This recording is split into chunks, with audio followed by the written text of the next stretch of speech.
think back, it was in fifth grade. So fifth grade was a different year for me. It was the last year at my school in Chicago. It was also the year that my parents had bought their first home. And so before that, 7 of us lived in 1 bedroom in my grandfather's house. 7. So how do we do it? We had a set of bunk beds. So I got 2 older brothers. So me and one of my brothers slept on the bottom bunk. Me and my younger brother and my oldest brother slept on the top bunk. So we was the heaviest. So we slept on the bottom bunk, and the 2 lighter ones slept on the top bunk. Then we had another bed, a pull-out bed that my sister slept on. She was the only girl. She had her own bed. And then my mom and dad's bed was in the same room with us. And we had 1 closet, 1 TV, and I never knew anything different. I thought we were living a life. I didn't know we was on public aid. I thought everybody had the peanut butter out the can. I thought everybody had the milk, the dry milk, powder milk out the box.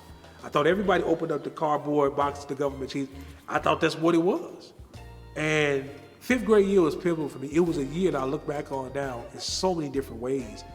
That was a year, and again, I'm speaking from a faith perspective as well, that outside influence or the enemy that we like to say, or some may say the devil that go to church like us, really plotted to kind of destroy who I would become at that age. I endured some, what they call it, bullying now. Not so much nobody was trying to fight me. It wasn't physical, it was more emotional to get me to close up and not be the outgoing person, the engaging person that I grew to be.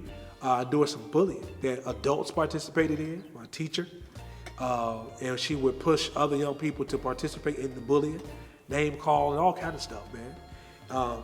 So much, I got up one day in class, went to the coat room, grabbed my coat, I was going to run out the room. And the teacher told me, she said, if you leave out this room, you're going to be in trouble. And so I had to sit back down and endure some more.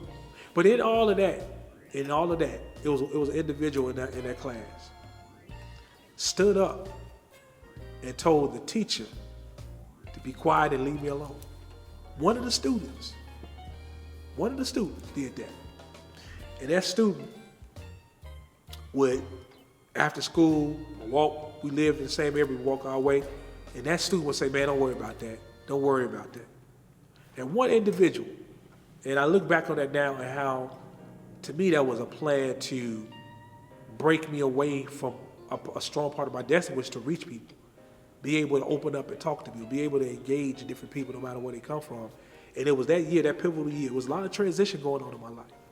We were moving, we was changing schools, we was moving to the suburbs, different, it was just different things, a lot of transition. And there was a space where I felt, they wanted to dismantle whatever future I had. But that year, I got through that year. I never told nobody about that. I just told my mom about that maybe 4 years ago, about that experience. I never told anybody.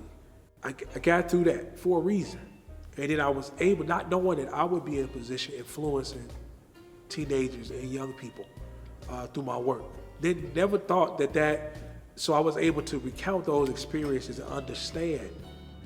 And I sat in the seat of the victim, so to speak, or the one that's being ostracized and the one that's put out.